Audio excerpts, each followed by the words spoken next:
The knock came at 11:47 p.m., sharp and urgent, against the worn wood of Daniel Hayes' front door.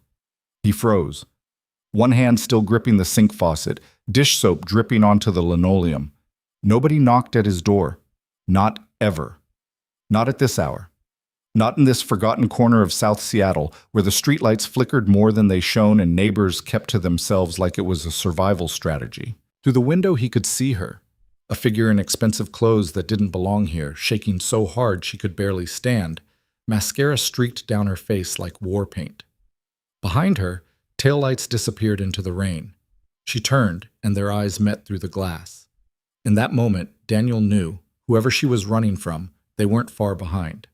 If you want to see where this story goes, stay with me until the very end. And drop a comment telling me what city you're watching from. I love seeing how far these stories travel. Hit that like button if you're ready for this. Daniel Hayes stood motionless in his cramped kitchen, staring at the woman through the window.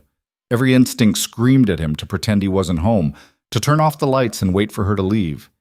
He'd built his life on a foundation of invisibility. Don't get involved, don't ask questions, don't let anyone in. It had kept him safe, kept his daughter safe. But something about the way she looked at him, the raw desperation in her eyes, made walking away impossible. He unlocked the door. "Please," her voice cracked on that single word. "I need help." Up close, she looked like she'd stepped out of a magazine and then been dragged through hell. Her cream-colored coat was soaked through, designer heels caked with mud. Diamonds glinted at her ears, incongruous with the terror radiating off her in waves. She couldn't have been more than 30. "Are you hurt?" Daniel asked, his voice rough from disuse. He didn't talk much these days. Work. His daughter Emma. That was it. "No. I mean, not physically." She glanced over her shoulder at the empty street. "Can I come in? Just for a few minutes. I'll leave. I need to think." Every rational part of his brain said no. This woman was trouble, expensive trouble, and he had Emma sleeping upstairs to think about. But he stepped aside anyway. She moved past him quickly, bringing the smell of rain and something floral, something that didn't belong in his house of mac and cheese and overdue bills. He closed the door, suddenly aware of how small his living room was, how the couch sagged in the middle, how the coffee table had a water ring he'd been meaning to sand out for 6 months. "Thank you." She wrapped her arms around herself, still shaking. "I'm sorry. I know this is insane. I saw your light, and What happened?" Daniel stayed by the door, one ear tuned to the stairs where Emma slept. She was 7, and she asked too many questions. If she woke up and found a stranger here, he'd be answering them until sunrise. The woman laughed, but it came out broken. "What happened? God, where do I even start?" She pressed her palms to her eyes. When she lowered them, her mascara had smeared worse. My husband happened. I need to leave him, but he can't." Her breath hitched. "I'm sorry. You don't need to hear this. You got somewhere to go?" "I thought I did. A friend's place in Ballard. But when I called from the taxi," she trailed off. "Turns out my friends aren't really my friends. They're his friends. His business associates. She stopped herself. "It doesn't matter." Daniel moved to the kitchen, filled a glass with water from the tap. His hands were calloused, dirt still under his nails from today's job, reshaping a hedge maze for some tech executive's estate in Medina. He'd spent 8 hours on his knees in the cold, making sure every angle was perfect, knowing the owner probably wouldn't even notice, just like they never noticed the guy doing the work. He handed her the glass. She took it with both hands, like she needed something to hold on to. "I'm Lena," she said after a long drink. "Lena Carter." Carter. The name pinged something in his memory, but he couldn't place it. "Daniel!" "Daniel!" She tested it out, managed something like a real smile. "Thank you, Daniel, for not slamming the door in my face." "Still might," he said, but without heat. That got a real laugh out of her, short and surprised. "Fair enough?" They stood in awkward silence. The refrigerator hummed. Upstairs, a floorboard creaked, Emma turning in her sleep.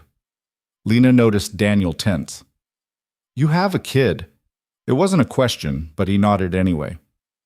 "I should go." She set the glass down on his counter, right next to Emma's lunchbox with its faded princess stickers. "I've already imposed enough." It's midnight, raining. You got cash for another taxi? Lena's expression answered for her. Daniel sighed, running a hand through his hair.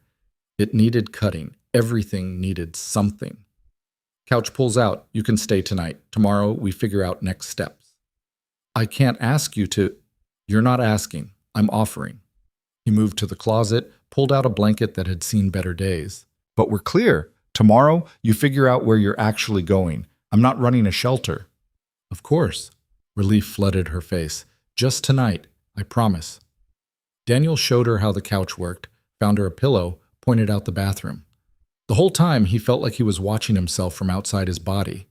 This wasn't him. He didn't do spontaneous. He didn't let strangers into his home. But something about Lena, maybe the way she held herself together even while clearly falling apart, made him want to help. There's a lock on the bathroom door, he said, then immediately felt stupid for mentioning it. But Lena just nodded, understanding what he wasn't saying. Thank you. He left her there, climbing the stairs to check on Emma.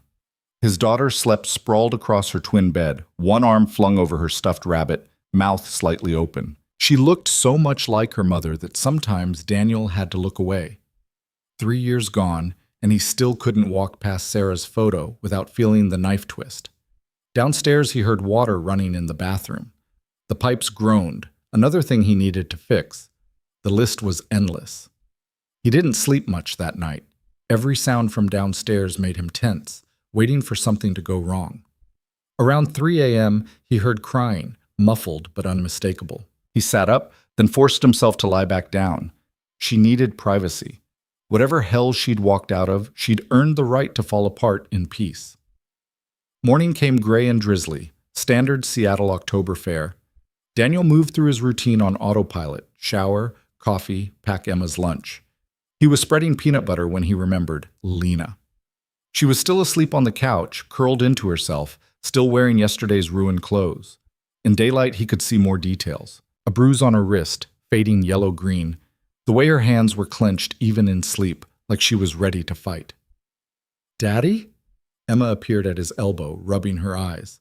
Who's that? Daniel crouched to her level, keeping his voice low. Her name's Lena.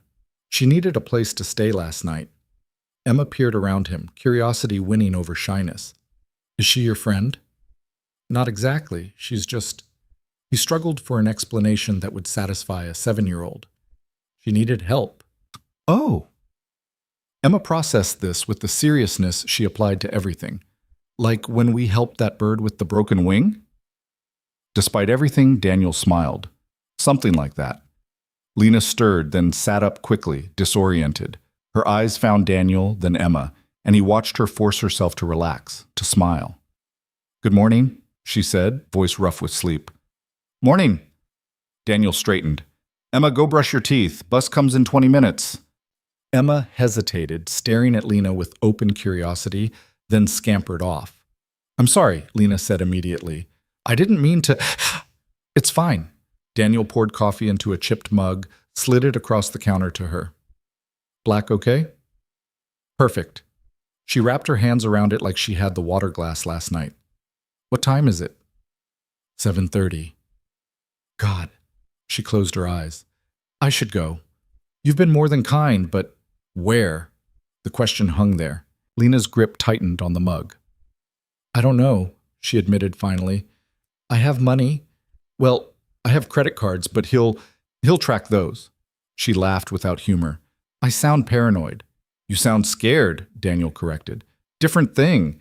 Emma thundered back down the stairs, toothbrush still in her mouth. All done. Emma. Daniel gave her a look. She grinned, disappeared back upstairs to rinse and spit. Lena watched the exchange with something soft in her expression. How old? 7, 8 in December. She's beautiful. She's a handful. But he said it with pride. Lena stood, smoothing down her wrinkled clothes. I should at least get cleaned up. Is it okay if I... Showers upstairs, towels in the cabinet. She nodded, started to move, then stopped.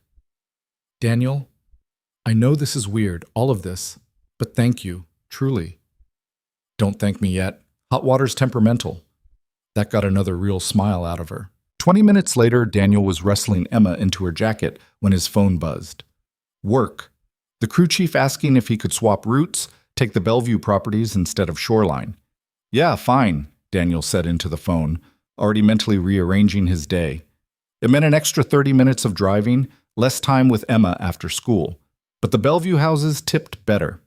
He hung up to find Emma staring at him with those two knowing eyes. You're working late again. Just a little. Mrs. Chen will be there when you get home. Emma's face fell. She liked Mrs. Chen fine, but the neighbor was 80 and mostly let Emma watch TV. You promised we'd go to the park. Guilt twisted in his chest. Tomorrow, I promise. You always say that. Emma, the bus horn blared outside, cutting off his response. Emma grabbed her backpack, shot him one more reproachful look, and trudged out. Daniel watched through the window as she climbed aboard, shoulders slumped. The bus pulled away. That looked fun, Lena said from behind him. He turned. She'd showered, put her hair up in a wet knot, but she was still wearing the same clothes. They looked even worse in daylight. Single-parent life, Daniel said with a shrug. It's all guilt and scheduling conflicts. Where's her mother? The question was gentle, but it still landed like a punch. Dead, car accident 3 years ago. I'm so sorry. He waved it off, uncomfortable with sympathy. You need clothes. There's a Goodwill about 10 minutes from here. I can drop you on my way to work. I can't keep taking from you. You can pay me back when you're back on your feet. He grabbed his keys. Come on. I'm already late. They drove in silence, Lena watching the city scroll past. This part of South Seattle was all strip malls and modest houses, chain-link fences and cars held together with prayer. A different universe from the gleaming towers downtown. How long have you lived here? She asked. 4 years. It's not much, but it's ours. I think it's nice. Real. Daniel snorted. That's a polite way of saying run down. I mean it. She turned to look at him.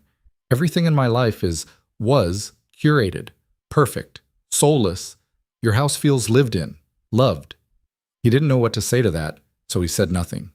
At the Goodwill, he handed her 2 20s from his wallet. Should be enough for basics. Daniel, pay me back later. He put the truck in park. I finish around 6. Meet back at the house? Lena stared at the money in her hand. Why are you doing this? Honestly, don't know. He gripped the steering wheel. Maybe I'm an idiot. Maybe you'll rob me blind and disappear. But you looked like you needed help, and I'm apparently incapable of walking past that. I won't rob you, she said quietly, and I will pay you back, every cent. Sure. She climbed out, stood on the curb looking lost despite the money in her hand. Daniel almost drove off, almost left it at that. But something made him roll down the window. Lena, whatever you're running from, be careful. People with money and power, they don't like losing things they think they own. Her expression hardened. I'm not a thing. I know that, but does he? She didn't answer, just turned and walked into the store. Daniel drove to work, turning that question over in his mind. He'd seen the bruise, heard the fear in her voice. Whatever Lena Carter was running from, it wasn't just a bad marriage. It was something worse. The day passed in the usual rhythm of physical labor, mowing, trimming, hauling bags of mulch that made his back scream. The Bellevue houses were always the same, massive, empty, perfect. The owners rarely home. Just Daniel and his crew making sure every blade of grass met some impossible standard. Around 4, taking a water break, he pulled out his phone and did something he knew he shouldn't, typed Lena Carter into the search bar. The results made his stomach drop. Society pages, charity galas, her smiling next to a man who looked like he'd been assembled by a PR team. Perfect teeth, perfect hair, perfect suit. Marcus Carter, venture capitalist. Net worth estimated at north of 200 million. Daniel scrolled through images. Lena in designer gowns. Lena cutting ribbons at hospital wings. Lena looking beautiful and empty in every single photo. Shit, he muttered. What's up? His coworker Miguel appeared, grabbing his own water. Nothing. Daniel pocketed the phone. Just remembered something. But his mind was racing. What the hell had he gotten himself into? This wasn't some regular domestic situation. This was money. Real money. The kind that came with lawyers and private investigators and people who made problems disappear. He thought about telling Lena she needed to leave. tonight, before this got complicated. But when he got home at 6:15, she was in his kitchen cooking something that smelled incredible, wearing jeans and a simple sweater from Goodwill, her hair down and drying naturally. Emma sat at the table doing homework, chattering about her day, and Lena was listening, really listening, asking questions, laughing at the right moments. The scene was so painfully domestic that Daniel had to stop in the doorway and just take it in. Lena looked up, saw him watching. "I hope this is okay. I found some chicken in your freezer, some vegetables. Nothing fancy." "It's fine." He set down his keys, suddenly aware of how filthy he was. Dirt under his nails, grass stains on his jeans, sweat dried to salt on his skin. Next to Lena, even in Goodwill clothes, he felt like exactly what he was. A landscaper who could barely keep his own lawn alive. "How was work?" Emma asked without looking up from her math worksheet. "Long?" He moved to wash his hands at the sink, Lena stepping aside to give him room. This close, he could smell her shampoo. She'd used his, the cheap stuff from Costco, but somehow on her it smelled different, better. "I got some things at Goodwill," Lena said, a little nervous. "Basics. And I called around to some shelters, but everything's full or has wait lists. I'm sorry. I know I said one night." "It's fine," Daniel heard himself say. "Stay a few days while you figure things out." Emma's head snapped up. "Really?" "Really?" He met Lena's eyes. "But we need to talk, after dinner." Something flickered in her expression. Fear, maybe. But she nodded. Dinner was strange, good strange. They sat at his small table, the three of them, passing dishes. Emma dominated the conversation, telling Lena about her teacher and the boy who ate paste and the girl who had a cat with 6 toes. Lena asked questions, remembered details, made Emma laugh. Daniel watched them both, feeling something in his chest crack open. Something that had been sealed shut since Sarah died. After dinner, Emma wanted to show Lena her rock collection. Daniel stood at the sink washing dishes, listening to them upstairs, Emma's voice high and excited, Lena's responses warm and genuine. Mrs. Chen called to check in. "I saw you had a visitor last night. Everything okay?" News traveled fast in this neighborhood. "Everything's fine. Just a friend who needed a place to crash." "A lady friend?" Mrs. Chen's tone was loaded with hope. "Just a friend," Daniel repeated firmly. "You need more friends, Daniel. You work too much." "Noted. Thanks for watching Emma today." When he hung up, Lena was coming down the stairs. "She's doing her reading, 30 minutes, she said. Then bed." "Sounds right." He dried his hands, gestured to the living room. "We should talk." They sat on opposite ends of the couch. Lena tucked her feet under her, waiting. "I looked you up," Daniel said. No point dancing around it. "You're married to Marcus Carter." Her expression closed off. "You recognize the name." "Hard not to. He's all over the business section." Daniel leaned forward, elbows on his knees. "Lena, that's serious money, serious power. If he's looking for you—" "He is." She cut him off, voice flat. "He absolutely is. And when he finds me, he'll do everything possible to make me come back. Not because he loves me, because I'm his, like his cars, his houses, his companies. Just another asset he owns." "Does he—" Daniel struggled with the question. "Did he hurt you?" Lena pulled down the sleeve of her sweater, revealing more bruises. Different stages of healing, yellow, green, purple. "Not often," she said quietly. "He's too controlled for that. But when I pushed back, when I questioned him, when I dared to have an opinion—" She let the sleeve drop. "It got worse over time, the isolation, the monitoring. He tracked my phone, my credit cards, had his security follow me. I couldn't see friends without his approval, couldn't work, couldn't have my own money." Daniel's hands clenched into fists. "How long?" 4 years married. 2 years before that dating, though back then he hid it better. She smiled bitterly. "I was 24 when we met, waitressing, trying to make it as a photographer. He seemed so sophisticated, so successful. He said he'd support my career. Instead, he dismantled it piece by piece until I had nothing left but him. Why not divorce him?" "I tried. 2 years ago. Filed papers." Her voice went hollow. "He had them thrown out. His lawyers buried me, made me look unstable, claimed I was having a breakdown. Got a judge to order counseling with a therapist on his payroll. By the end, I believed it. that I was crazy, that I was lucky he put up with me. That's not, I know. She cut him off. I know that now. It took me 2 more years to see it clearly again, to plan. I've been hiding cash, little bits at a time, getting documents together. But the night before I came here, we had a charity gala. He drank too much, got rough, and I couldn't anymore. I told him I was leaving. He laughed, said I'd never survive a day without him. So you ran. So I ran. She wiped at her eyes. Stupid, impulsive, no real plan. I grabbed my purse and walked out, took a taxi as far as my cash would go, which was here. And then I saw your light. Daniel sat back, processing. He's going to find you eventually. I know. And when he does? I don't know. The fear was back in her voice. But I can't go back. I'd rather... She stopped herself. Don't say that. Daniel's voice came out harder than he intended. Don't even think it.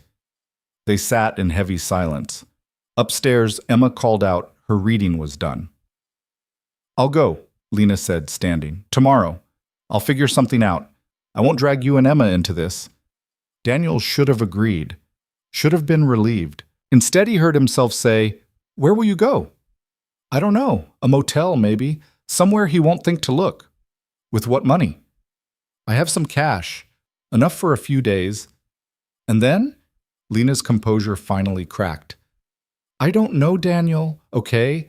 I don't have a plan. I don't have resources. I don't have friends who aren't his friends or family who aren't impressed by his money. I have nothing. I am nothing without him. That's what 4 years of this does. It empties you out until you can't remember who you were before. Her voice had risen. From upstairs, Emma called, Daddy? Is everything okay? Daniel moved to the stairs. Everything's fine, sweetheart. Get ready for bed. When he turned back, Lena was crying silently, hands over her face. I'm sorry, she whispered. I shouldn't have come here, shouldn't have involved you. Daniel crossed the room, sat beside her. Not touching, but close. You're not nothing. You got out. That took guts. Or stupidity. Sometimes they're the same thing. He handed her a tissue from the box on the side table, kept there for Emma's frequent nosebleeds. Look, stay a few more days while you figure out your next move, but we need ground rules. Lena lowered her hands. Okay. No contact with him, no social media, no credit cards, nothing he can trace. Already done. Emma comes first. If this gets dangerous, if he shows up here, you leave. Immediately. No arguments. Of course. And you pull your weight. I'm not running a charity. You can help with Emma, with the house, whatever needs doing. I can do that. Hope flickered in her expression. Thank you. Don't thank me yet. This could blow up in both our faces. But even as he said it, Daniel knew he'd made his choice. Maybe it was stupid, maybe it would cost him. But looking at Lena, broken but not beaten, scared but still fighting, he couldn't just turn her away. Upstairs, Emma called for him. Bedtime routine. Daniel gestured up. Go. I'll clean up down here. He climbed the stairs, found Emma in her pajamas, teeth brushed, face scrubbed. Is Lena staying? She asked as he tucked her in. For a little while. Good, I like her. She's sad though. Emma hugged her rabbit. Like you were after Mommy died. The observation hit him sideways. Yeah? Yeah, but you got better. Maybe she will too. Daniel kissed her forehead. Maybe. Now sleep. School tomorrow. Love you, Daddy. Love you too, Emma Bean. He turned off the light, left the door cracked like she preferred. Downstairs, he could hear Lena moving around the kitchen, water running, dishes clinking. For the first time in 3 years, his house didn't feel empty, and that, Daniel realized, might be the most dangerous thing of all. The first week passed in a strange rhythm that felt both foreign and oddly natural.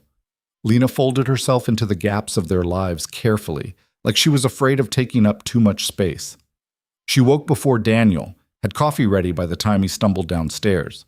She helped Emma with homework at the kitchen table while Daniel made dinner, or more accurately, while she made dinner and he watched, useless with anything beyond pasta and grilled cheese. You don't have to do all this, he said on the 4th night, watching her dice vegetables with the kind of precision that spoke of actual training. I know. She didn't look up from the cutting board. But I want to. It feels good to be useful. Emma was sprawled on the living room floor, supposedly doing her spelling words, but mostly drawing elaborate pictures in the margins. Lena, how do you spell beautiful? Beautiful, Lena called back. That's too many letters, Emma complained. Blame the French, Lena said, and Daniel caught the ghost of a smile. These small moments accumulated like snowfall, quiet, gradual, until suddenly the whole landscape looked different. Lena taught Emma how to braid her hair. She fixed the wobbly table leg Daniel had been meaning to deal with for months. She reorganized the kitchen cabinets in a way that actually made sense, labels written in her neat handwriting. You don't have to label everything, Daniel said, staring at the spice rack. Have you ever tried to find cumin in a hurry? Lena countered. It's chaos in there. It's character. It's a fire hazard waiting for the wrong moment. He couldn't argue with that, but underneath the domestic ease, tension simmered. Lena jumped at unexpected sounds. She checked the windows compulsively, especially at night. She'd positioned herself so she could see both the front door and the back exit from anywhere in the house. And Daniel noticed she always knew where her shoes were, like she was ready to run at any second. On the 8th day, Mrs. Chen knocked on the door while Daniel was at work. Lena almost didn't answer, but Emma was home sick with a cold, and the persistent knocking made her nervous about drawing attention. Hello, dear, Mrs. Chen said, her sharp eyes taking in everything. Lena's borrowed clothes, her nervous posture, the way her hand gripped the doorframe. I brought soup for Emma. Daniel mentioned she was under the weather. That's very kind. Lena accepted the container. I'm Lena. I'm staying with Daniel for a bit. I know who you are. Mrs. Chen's tone wasn't unkind, just matter of fact. Whole neighborhood knows by now. Not much happens around here that doesn't make the rounds. Lena's stomach dropped. I see. Don't worry, nobody's talking to anyone official, if that's what's got you worried. Mrs. Chen tilted her head. But you should know, a couple days ago, a man came around asking questions. Expensive suit, expensive car. Said he was looking for his wife. The world tilted. Lena gripped the door harder. What did you tell him? That I mind my own business and suggested he do the same. Mrs. Chen's expression softened slightly. But he left his card. Said there was a reward for information. Some people around here, they need money bad enough to make moral compromises. I understand. Lena's voice came out steady despite the panic clawing up her throat. Thank you for telling me. Daniel's a good man, Mrs. Chen said. Lost too much already. You bring trouble to his door, that's on you. I know. Do you? The old woman's gaze was piercing. Because from where I stand, you look like the kind of trouble that doesn't ask permission before it burns everything down. Lena had no answer to that. Mrs. Chen left, and Lena closed the door with shaking hands. Emma called from upstairs asking for water, and Lena forced herself to move, to function, to breathe through the terror. Marcus had sent someone. Of course he had. She'd been stupid to think she could hide in plain sight, that he wouldn't have resources to track her down. The only question now was how long before the net closed completely. When Daniel got home that evening, Lena met him at the door. We need to talk. Emma was asleep upstairs, knocked out by cold medicine and exhaustion. They sat at the kitchen table, the remains of dinner between them. Mrs. Chen told me someone came looking, Daniel said before Lena could speak. She called me at work. I need to leave. Lena's hands were folded in front of her, white-knuckled. Tonight, before this gets worse. Where will you go? I don't know. But I can't stay here. Mrs. Chen was right. I'm putting you and Emma at risk. Daniel was quiet for a long moment, staring at his coffee mug. What did this guy look like? The one asking questions.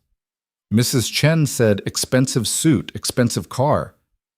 That's half of Seattle. He looked up. Could be a PI. Could be one of your husband's people. Could be someone trying to collect a bounty. Does it matter? Yeah, it does. Daniel leaned back. Because if it's a PI, they're just doing a job. They'll report back, but they're not going to kick down my door. If it's someone on his payroll, that's different. They might push harder. How do you know this? I don't live in a bubble, Lena. I watch the news, read things. He rubbed his face. Look, I'm not saying stay or go. That's your call. But running without a plan is how you end up worse off than before. I can't just sit here waiting for him to find me. No, but you can be smart about next moves. Daniel pulled out his phone. There's a legal aid office downtown, free consultations. You could talk to someone about your options. Legal aid can't go up against Marcus Carter's lawyers. Maybe not in court, but they can tell you what rights you have, what he can and can't do. Daniel met her eyes. Knowledge is something, at least. Lena wanted to argue, but she was so tired of fighting alone. Okay, I'll make an appointment. Good. He stood, started clearing dishes. And Lena, you're not putting us at risk. Emma and I, we're choosing to help. That's on us, not you. The words settled something in her chest, even as guilt gnawed at the edges. That night, lying on the pull-out couch, Lena stared at the ceiling and tried to make a plan. But every scenario ended the same way. Marcus won. He always won. That was the fundamental truth of their marriage. He had money, power, connections, and she had nothing. Except maybe she didn't. Not anymore.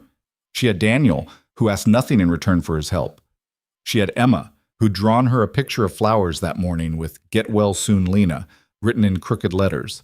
She had Mrs. Chen, who'd warned her instead of turning her in for reward money. It wasn't much, but it was more than she'd had a week ago. The next morning, Lena called the legal aid office from Daniel's ancient landline. Her cell phone had been turned off since that first night, battery pulled, SIM card destroyed. The receptionist scheduled her for Thursday afternoon. "I'll take off early," Daniel said when she told him. "Drive you there." "You don't have to—" "Lena, stop arguing when people try to help you." She swallowed hard. "Okay. Thank you." The days until Thursday crawled. Lena threw herself into domestic tasks with an intensity that bordered on manic.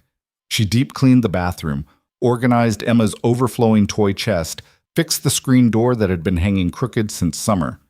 Physical work helped quiet her mind, gave her something to control when everything else felt like chaos.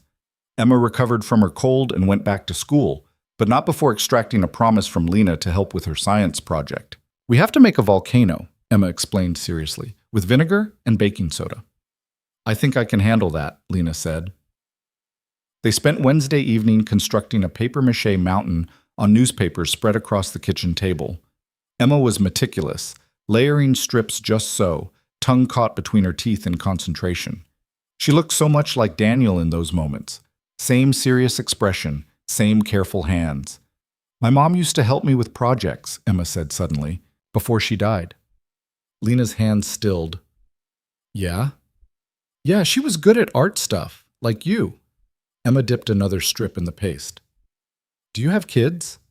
The question landed like a physical blow. "No." "Did you want them?" Lena thought about the miscarriage 2 years ago, the one Marcus had dismissed as probably for the best, given her emotional instability. The memory still ached. "I did. Once." "You still could," Emma said with the brutal optimism of childhood. "You're not that old." Despite everything, Lena laughed. "Thanks, kiddo."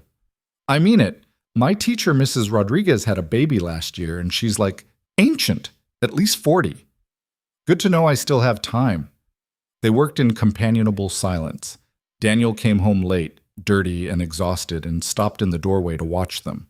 The look on his face made something flip in Lena's stomach. "That's quite a volcano," he said. "It's going to be epic," Emma declared. "Lena says we can add red food coloring to the lava." "Does she now?" "For realism," Lena added. Daniel shook his head, but he was smiling, real smiling, not the tight expression he usually wore. "I'm going to shower. Try not to destroy my kitchen." After Emma went to bed, Daniel and Lena ended up on the back porch. It was cold, their breath fogging in the October air, but the small enclosed space felt safer somehow than the exposed front. "She's getting attached," Daniel said quietly. "Emma? I know. I'm sorry." "Don't be. It's good for her. She's been so closed off since Sarah died." He pulled his jacket tighter. "I worry I'm not enough, that she needs, I don't know, a mother figure or whatever." "You're a great dad, Daniel." "I'm a mess. I work too much. Half the time I don't know what I'm doing. Last week she asked me about periods and I nearly had a stroke. Lena couldn't help but laugh. What did you say? I stuttered something about asking Mrs. Chen and then fled to the garage. He grimaced. Father of the Year material right there. You're doing better than you think. Emma's happy, healthy. She knows she's loved. That's what matters. Yeah? He looked at her sideways. You and Marcus, did you ever talk about kids? The question was careful, but Lena heard what he wasn't asking. I got pregnant once.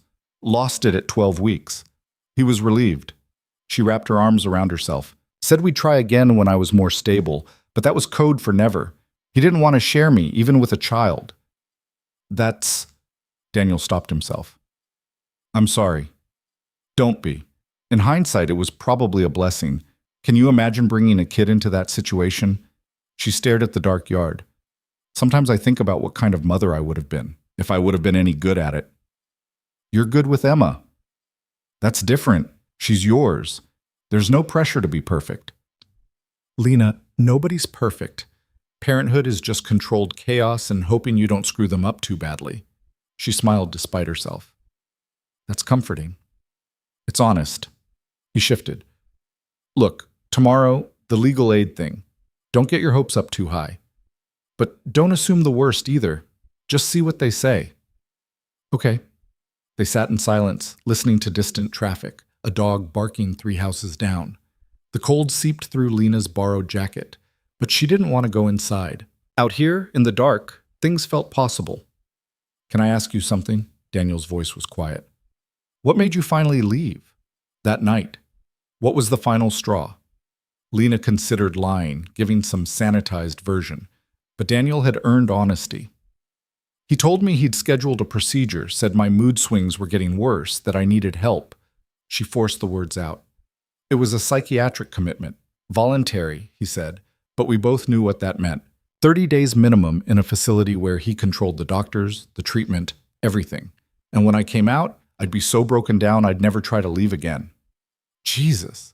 So I smiled, said okay, went to the gala like nothing was wrong, and while he was drunk and schmoozing investors, I walked out. She looked at Daniel.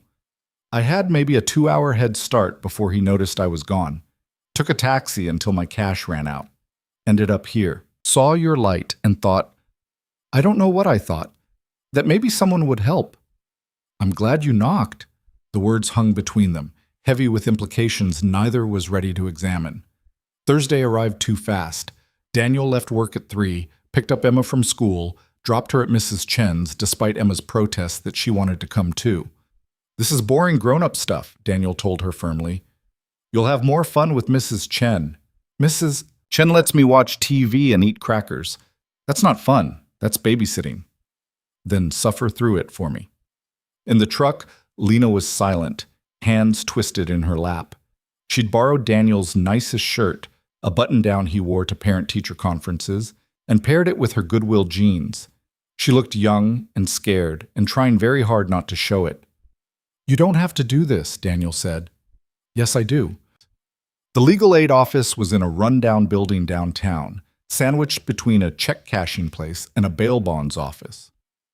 The waiting room was packed, people with children, people with black eyes, people who looked like they'd been worn down to nothing by systems designed to break them.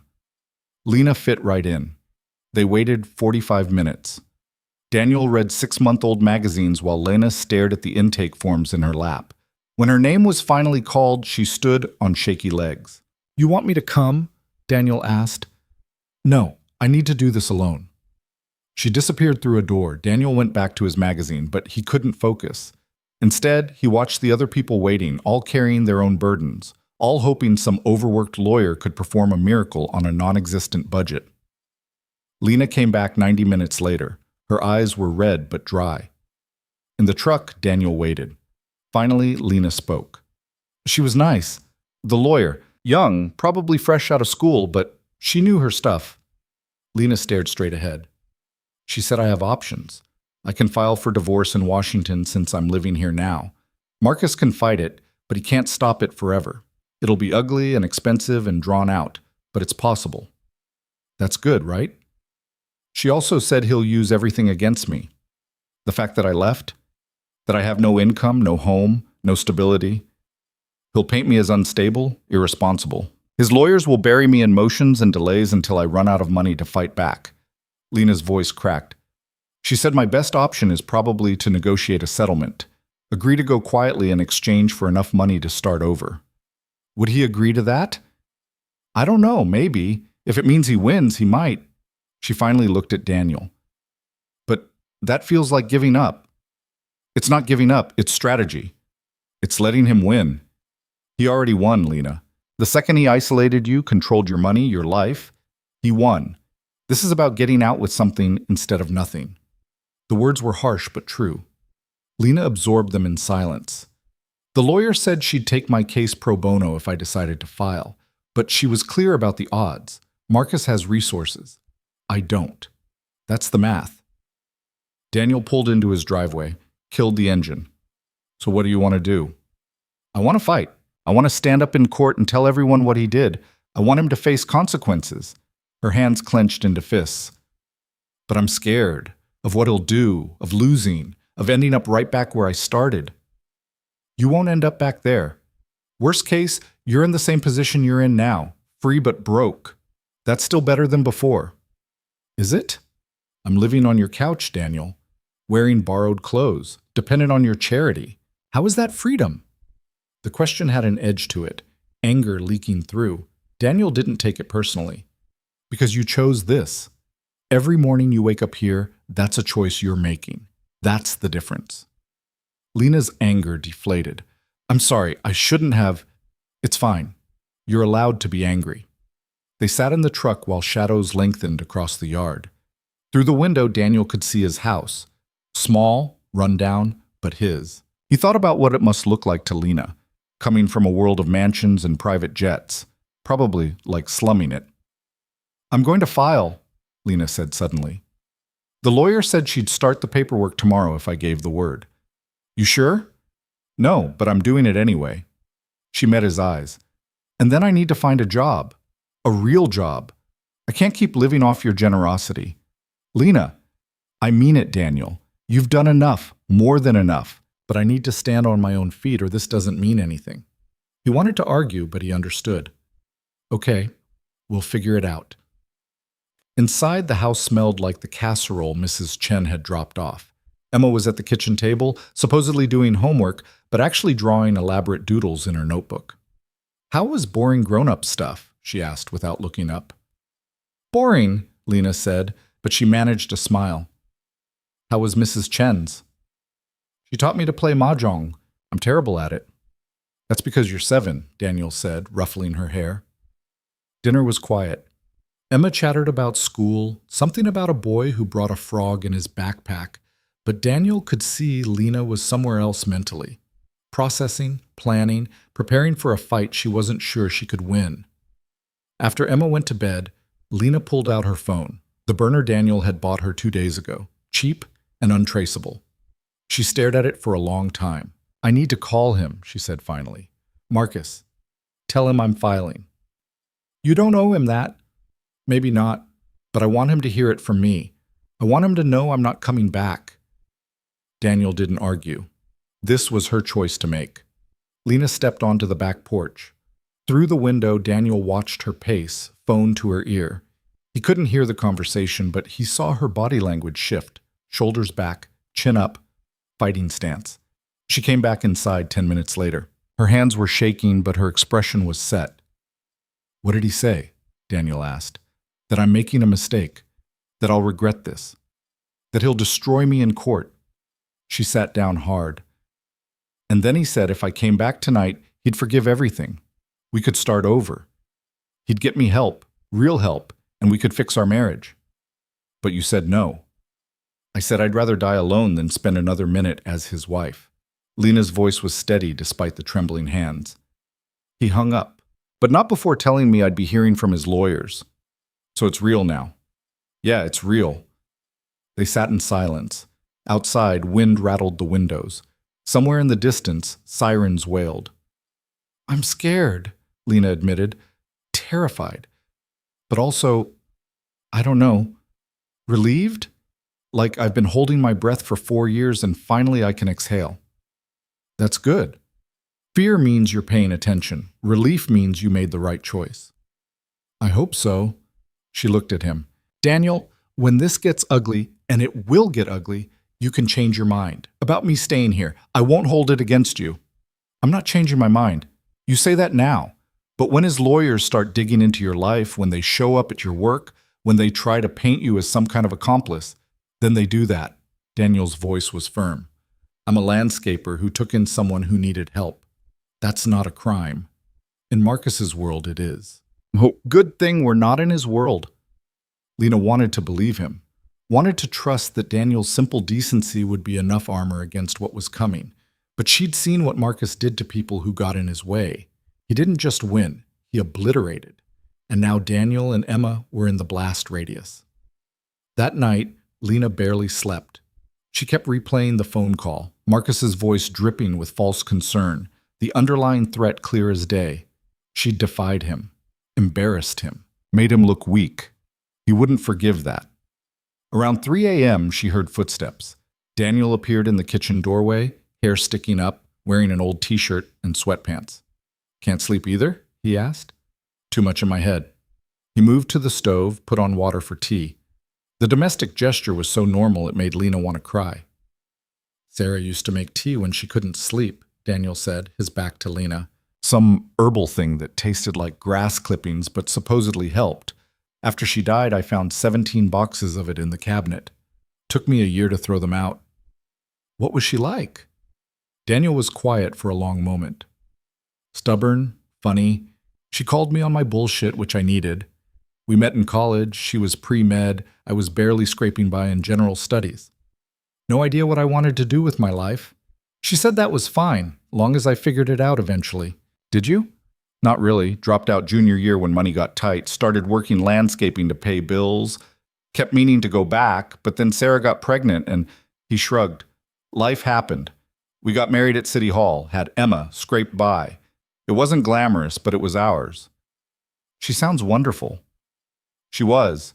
And then some drunk driver ran a red light and she wasn't anymore. He poured hot water over tea bags, handed Lena a mug. I was angry for a long time, at the driver, at the universe, at Sarah for leaving me alone with a 4-year-old and no idea how to cope. It's only been the last year or so that I can think about her without wanting to punch something. I'm sorry. Me too. He sat across from her. But I tell you this because I get it. The fear of losing everything, of being alone, of not knowing if you're strong enough to survive what's coming. After Sarah died, I didn't think I'd make it. Didn't think I could handle being a single dad, managing everything by myself, but here I am, still standing, still figuring it out. That's different.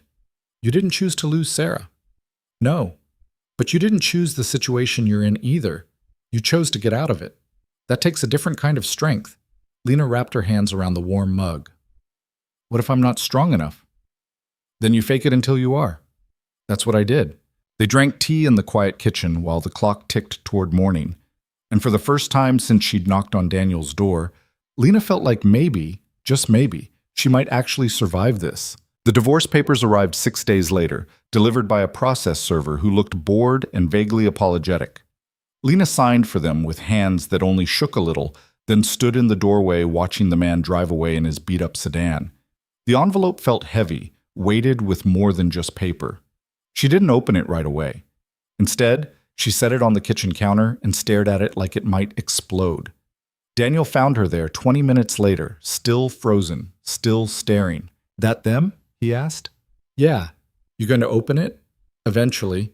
She forced herself to move, to put on coffee, to do something normal. The lawyer said Marcus would respond fast. Guess she was right. Daniel picked up the envelope, hefted it. This is more than a response. This is a whole damn novel. He's thorough, I'll give him that. They sat at the table together while Lena finally tore open the envelope. Page after page spilled out. Legal motions, financial disclosures, character witnesses, medical records. Her medical records, pulled from the therapist Marcus had made her see, the one who diagnosed her with everything from anxiety to borderline personality disorder. Listen to this, Lena said, voice flat. Petitioner exhibits pattern of erratic behavior, emotional instability, and poor judgment. Recent abandonment of marital home without notice demonstrates continued mental health deterioration. She laughed, but it came out sharp. He's making me sound insane. Can he do that? Use your therapy records? Apparently. She flipped through more pages. And he's claiming I took marital assets, a watch, some jewelry, cash from his safe. All lies, but good luck proving it. Daniel read over her shoulder. The more he saw, the angrier he got. Marcus wasn't just fighting the divorce. He was destroying Lena piece by piece on paper, building a case that she was unstable, criminal, unfit. What's this part? Daniel pointed to a section near the end. Lena scanned it, and all the color drained from her face. He's requesting a psychiatric evaluation, court-ordered, says it's necessary to determine my fitness to make legal decisions. Can he do that? With the right judge? Maybe. She set down the papers, hands trembling again. This is what he does. He buries you in motions and evaluations and delays until you're too exhausted to fight, until going back looks easier than continuing. So we fight back. With what? I can't afford lawyers like his. Legal aid is great, but they're swamped. They can't match his resources. Then we figure something else out. Daniel's jaw was set. You didn't come this far to give up now. Before Lena could respond, Emma burst through the front door, backpack sliding off one shoulder, face flushed with excitement. Lena, guess what? I got picked for the winter concert. I'm going to be a snowflake. She stopped, noticing the papers spread across the table. What's all that? Boring adult stuff, Lena said quickly, forcing a smile. Tell me about this concert. Emma launched into details. Costumes, rehearsals, the fact that Tommy Chen couldn't carry a tune, but got picked anyway because his mom was on the PTA. Daniel caught Lena's eye over Emma's head, saw the effort it took for her to stay present, to not let the fear show. Later, after Emma was in bed, they reconvened at the kitchen table. Lena had composed an email to her lawyer, outlining everything in Marcus's response. The reply came back within an hour. She says it's all standard intimidation tactics, Lena reported, reading from her phone. The psychiatric evaluation probably won't fly, but he'll push for it to make me look unstable. The theft allegations are serious, but without proof, they're just allegations. And the medical records... She stopped. What? She says they're inadmissible without my consent, which means either Marcus forged that consent or his therapist violated ethics. Lena's expression hardened. Either way, we can fight it. File a complaint. Maybe get the records thrown out. That's something. It's a long shot, but yeah, something. She rubbed her eyes. I need to find work, real work. The lawyer said having income, stability, my own place, all that helps my case. Shows I'm not dependent on Marcus, that I can stand on my own. What kind of work? I don't know. Before Marcus, I was a photographer. Did weddings, events, some commercial work, but I haven't touched a camera in 4 years. My equipment's all at the house. His house. And my portfolio, my contacts, everything. He controlled all of it. Daniel thought for a moment. Miguel's brother owns a restaurant, needs help in the kitchen. It's not glamorous, but it's cash under the table until you get on your feet officially. I don't have kitchen experience. You cook better than anyone I know. That's experience. Lena wanted to argue, but she was too tired. Okay, can you ask him? I'll call tomorrow. 3 days later, Lena started working at Casa Verde, a small Mexican restaurant in Georgetown. The kitchen was hot, cramped, and chaotic. The head chef, Rosa, was a 60-year-old woman who ran her domain like a general and took no nonsense from anyone. You know how to dice an onion? Rosa asked Lena on her first day. Yes. Show me. Lena diced the onion. Rosa watched with critical eyes, then grunted. Not bad. You're slow, but you will get faster. Prep station is yours. Don't screw up my mise en place. It was hard work, harder than anything Lena had done in years. Her hands blistered, her feet ached. She came home smelling like garlic and cilantro, exhausted to the bone. But it was honest work, and for the first time in 4 years, Lena was earning her own money. Not much. Rosa paid her minimum wage in cash, no questions asked, but it was hers. Emma thought it was fascinating. Do you make tacos? she asked one evening. Sometimes. Mostly I chop vegetables and make sauces. That sounds boring. It is, but Rosa says if I'm good, she'll teach me the grill station. Cool. Emma considered this. When I grow up, I want to be a marine biologist or a princess. I haven't decided. Why not both? Lena said. Can you be both? I don't see why not. Daniel listened to them from the kitchen, something warm settling in his chest. This felt right. The three of them together, easy conversation, laughter, dangerous, that feeling. He'd learned not to get attached to things that could be taken away, but it was already too late for that. Work became Lena's anchor. She threw herself into it, learning the rhythm of the kitchen, earning Rosa's grudging respect. After 2 weeks, Rosa moved her to the grill station like she'd promised. Don't burn my tortillas, Rosa warned, and watch the temperature on that carne asada. Too high and it's shoe leather. Lena didn't burn anything. She paid attention, learned fast, and kept her head down. The other kitchen staff were a mix of immigrants and locals, all working hard for not enough money, all with their own stories they didn't share. Nobody asked Lena about her past, and she didn't volunteer it. But one evening, washing dishes after the dinner rush, one of the line cooks, a young guy named Javier, asked, "You running from something?" Lena's hand stilled in the soapy water. What makes you say that? Just a vibe, the way you keep your phone face down, how you never talk about where you came from. He shrugged. A lot of people come through here running from something. No judgment. Yeah, Lena said after a moment. I'm running from something. Bad ex? Something like that. Javier nodded like that explained everything. My cousin, she had a bad ex. Took her 3 tries to finally get away for good. Bastard kept finding her, dragging her back. 4th time, she disappeared completely. Changed her name, moved to California, started over. Haven't heard from her in 2 years, but last I knew, she was happy. You think she did the right thing? I think she did what she had to do. He grabbed a towel, started drying dishes. Sometimes that's the only right there is. The conversation stuck with Lena. Part of her envied Javier's cousin, the clean break, the total reinvention. But another part knew she couldn't do that. Running forever meant Marcus won. It meant living in fear, always looking over her shoulder, never building anything permanent. She'd rather fight and lose than disappear and survive.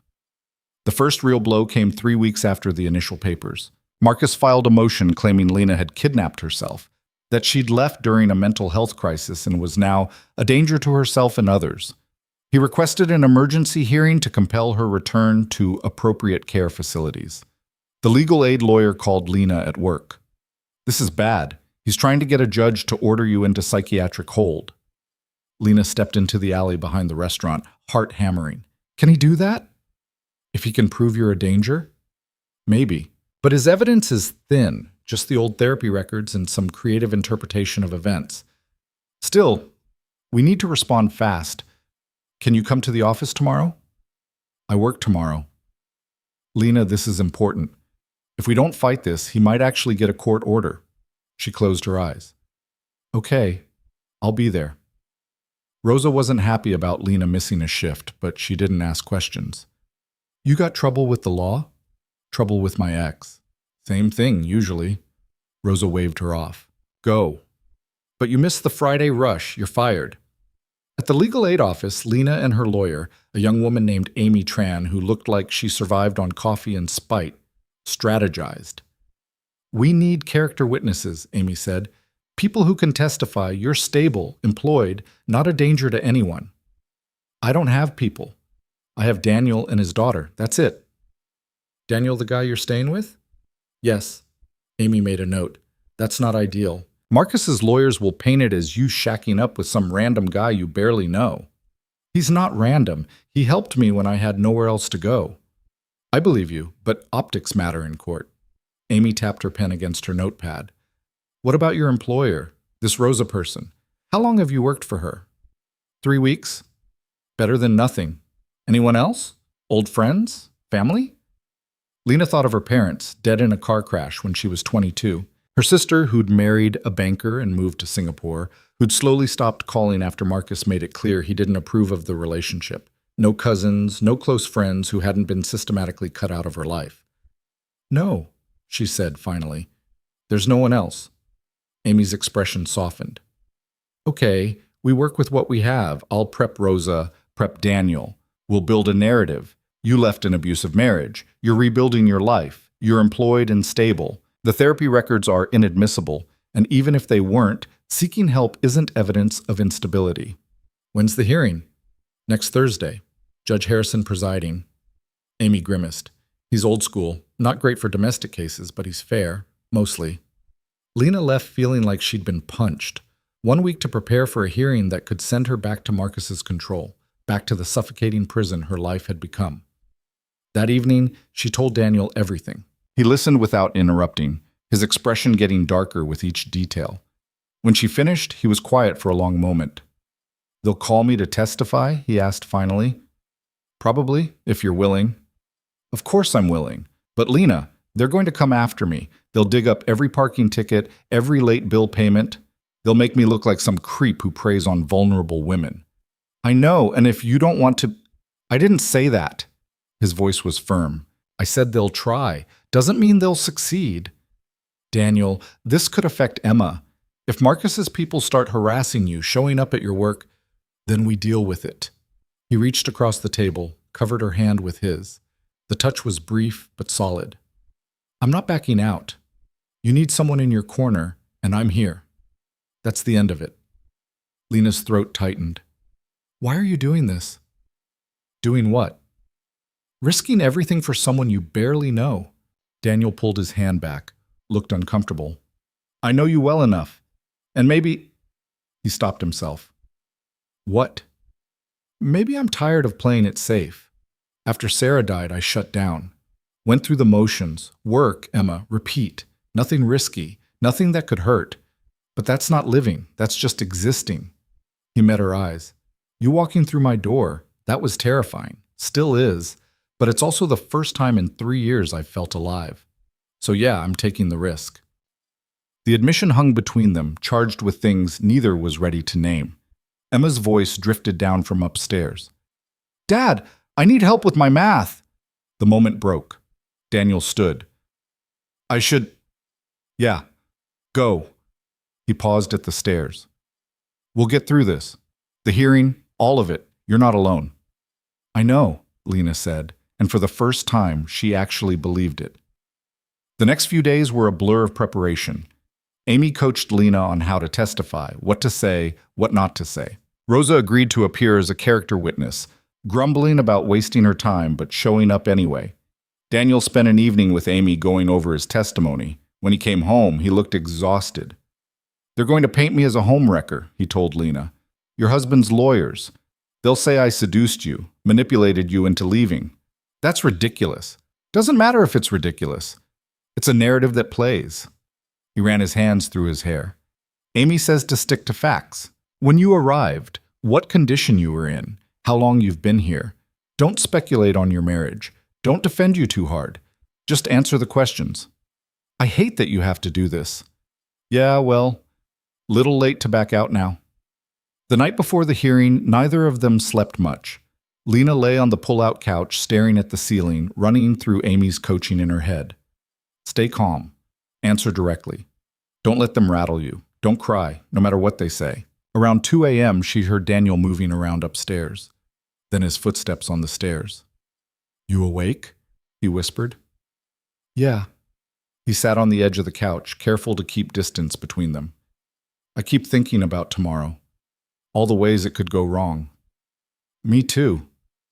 "You ready?" "No, but I'm doing it anyway." "That's brave." Lena laughed softly. "It's not brave if you're terrified the whole time." "Sure it is.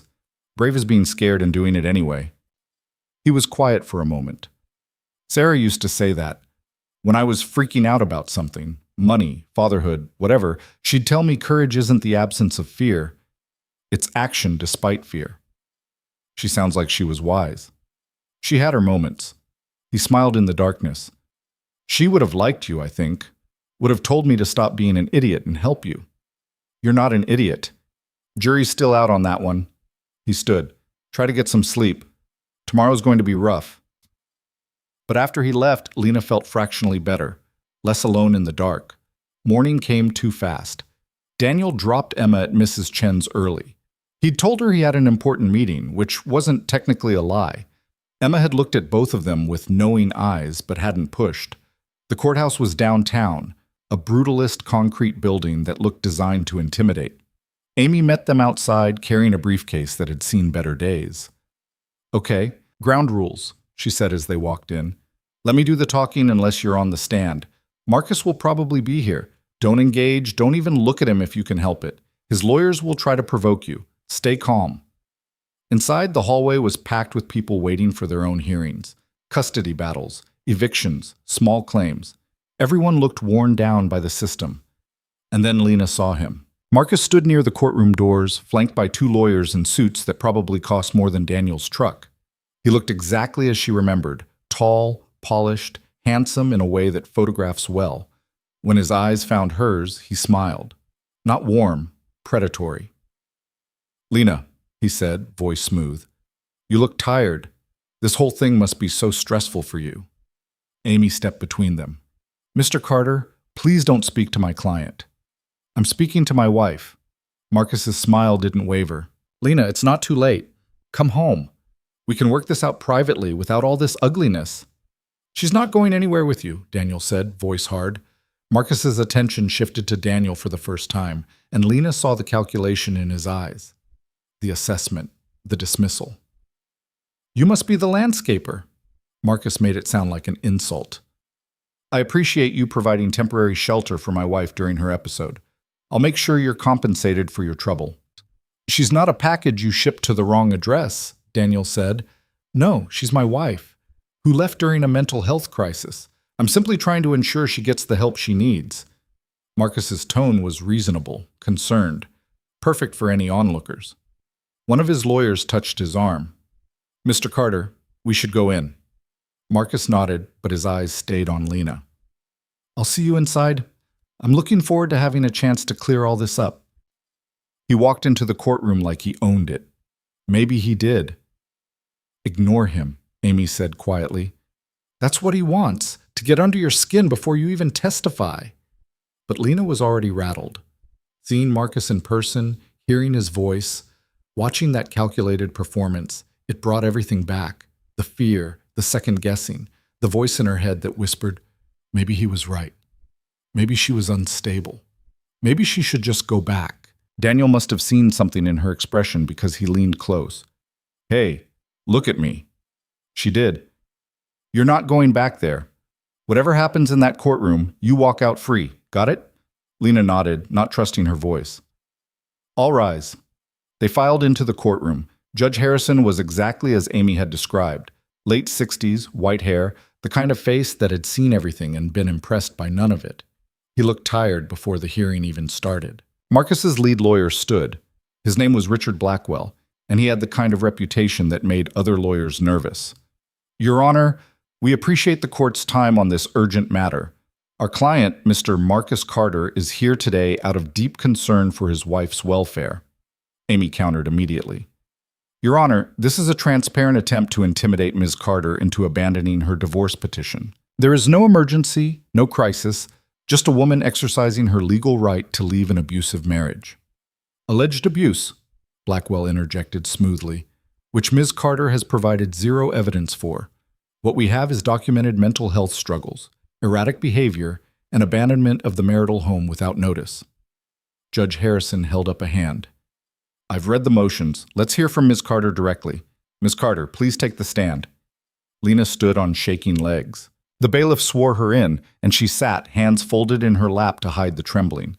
Blackwell approached like a shark scenting blood.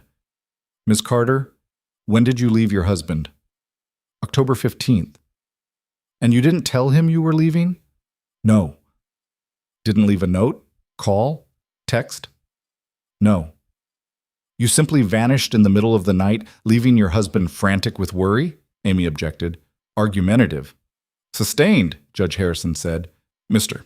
Blackwell, ask your questions without editorial." Blackwell smiled thinly. "Ms. Carter, where did you go when you left?" "To a friend's house." "Which friend?" Lena hesitated. "Daniel Hayes? And how long had you known Mr. Hayes at that point?" "I'd just met him." Blackwell's eyebrows rose theatrically. You fled to the home of a man you'd just met? A stranger? I needed help. He provided it. How convenient. Blackwell consulted his notes. Ms. Carter, isn't it true you've been diagnosed with anxiety, depression, and borderline personality disorder? Objection, Amy said. Medical records are... I'm asking about her personal knowledge of her diagnoses, Your Honor. Judge Harrison frowned. I'll allow it, but tread carefully, Mr. Blackwell. Lena forced herself to stay calm. I saw a therapist my husband chose. That therapist diagnosed me with various conditions, yes. But those diagnoses were, yes or no, please. Yes. And isn't it true that one symptom of borderline personality disorder is impulsive behavior? Unstable relationships? Difficulty with reality? Amy was on her feet. Your Honor, this is... Mr. Blackwell, Judge Harrison interrupted. I'm not here to diagnose Ms. Carter. Get to your point. My point, Your Honor, is that Ms. Carter has documented mental health issues, left her home impulsively during what appears to be a crisis, and immediately attached herself to a strange man. This is concerning behavior that suggests she may not be capable of making sound decisions about her own welfare. The courtroom felt like it was closing in. Lena gripped the armrests of the witness chair, fighting to stay present, to not let Blackwell's words convince her he was right. Ms. Carter, Blackwell continued, did you take any property when you left? Jewelry, cash, personal items? Just my purse. Nothing else? No. Interesting, because my client reports that several valuable items are missing. A Rolex watch, diamond earrings, approximately $5,000 in cash. I didn't take any of that. So you're saying my client is lying? I'm saying I didn't take those things. Blackwell smiled like he'd won something. No further questions, Your Honor. Amy stood for redirect, trying to repair the damage, but Lena could barely focus. Her hands were shaking so badly she had to sit on them. Then it was Daniel's turn on the stand. Blackwell circled him like prey. Mr. Hayes, what do you do for a living? I'm a landscaper. And you live alone with your daughter? Yes? So when a strange woman appeared at your door in the middle of the night, your first instinct was to invite her in? Into the home you share with your young child? Daniel's jaw tightened. She needed help. How noble. And she's been living with you ever since? Yes. Sleeping on your couch? Yes. In close quarters with you and your 7-year-old daughter? It's not like that. What's it like, Mr. Hayes? You take in a married woman you don't know, let her into your home, your life. What exactly is the nature of your relationship with Ms. Carter? Objection, Amy said. Relevance? Your Honor, the nature of Ms. Carter's current living situation is absolutely relevant to whether she's in a stable environment. Judge Harrison nodded. I'll allow it. Daniel met Blackwell's eyes steadily. I'm helping someone who needed it. That's it. So there's nothing romantic between you? No? Nothing physical? No? And yet you're willing to testify on her behalf, to involve yourself in this messy divorce, to potentially put your own daughter at risk of being dragged into this situation. My daughter isn't at risk. Isn't she, when Ms. Carter's husband's people start investigating you? When they look into every aspect of your life? Your finances, your parenting, your deceased wife's accident? Daniel's hands clenched. You leave Sarah out of this. Touchy subject. Blackwell raised an eyebrow. Mr. Hayes, isn't it true you've struggled financially since your wife's death? Late payments, maxed credit cards, barely making ends meet? What's your point? My point is that taking in Ms. Carter, a woman fleeing a very wealthy man, might seem like an opportunity. The implication hung in the air. Daniel's face went red. I'm not after her money. I'm not after anything. I'm just trying to help. So you say. Blackwell turned to the judge. No further questions. When they broke for lunch, Daniel looked like he wanted to punch something. Lena felt numb. That was rough, Amy admitted over sandwiches in a conference room. But we expected it. They're trying to paint you both as unstable, opportunistic, not credible. Is it working? Lena asked quietly. Hard to say. Harrison's hard to read. Amy checked her notes. Rosa's up after lunch. She's solid. Then we rest our case and wait for Harrison's ruling. How long? Could be today, could be next week. Depends on his mood. The afternoon session went slightly better. Rosa testified that Lena was a good worker, reliable, showed no signs of instability or crisis. Blackwell tried to shake her, but Rosa wasn't having it. Look, I don't know nothing about her marriage, Rosa said bluntly. What I know is she shows up on time, works hard, don't cause problems. That's more than I can say for most people. When both sides rested, Judge Harrison leaned back in his chair, looking at the ceiling like it might have answers. I've heard enough, he said finally. Mr. Blackwell, your client's concerns are noted, but I'm not convinced Ms. Carter poses any danger to herself or others. She's employed, she has stable housing, and there's no evidence of acute mental health crisis. Lena's heart leaped. However, Harrison continued, and the hope deflated, I'm also not comfortable with the current living arrangement. Ms. Carter living with Mr. Hayes in close quarters does raise questions about propriety and stability. Your Honor, Amy started. I'm not finished. Here's my ruling. I'm denying Mr. Carter's motion for psychiatric hold. Ms. Carter is a competent adult entitled to make her own decisions. But I'm ordering a follow-up hearing in 30 days. At that time, I expect to see evidence that Ms. Carter has secured independent housing and continued employment. If she can demonstrate stability, we'll proceed with the divorce proceedings. If not, I'll revisit Mr. Carter's concerns. He banged his gavel. We're adjourned. Outside the courthouse, Marcus caught up to them. 30 days, Lena, he said quietly. That's all you have. And when you can't find housing, when you run out of money, when this whole charade falls apart, I'll be waiting. She's not coming back to you, Daniel said. Marcus finally looked at him, really looked, and there was something cold in his eyes. You have no idea what you've gotten yourself into, Mr. Hayes, but you will. Soon.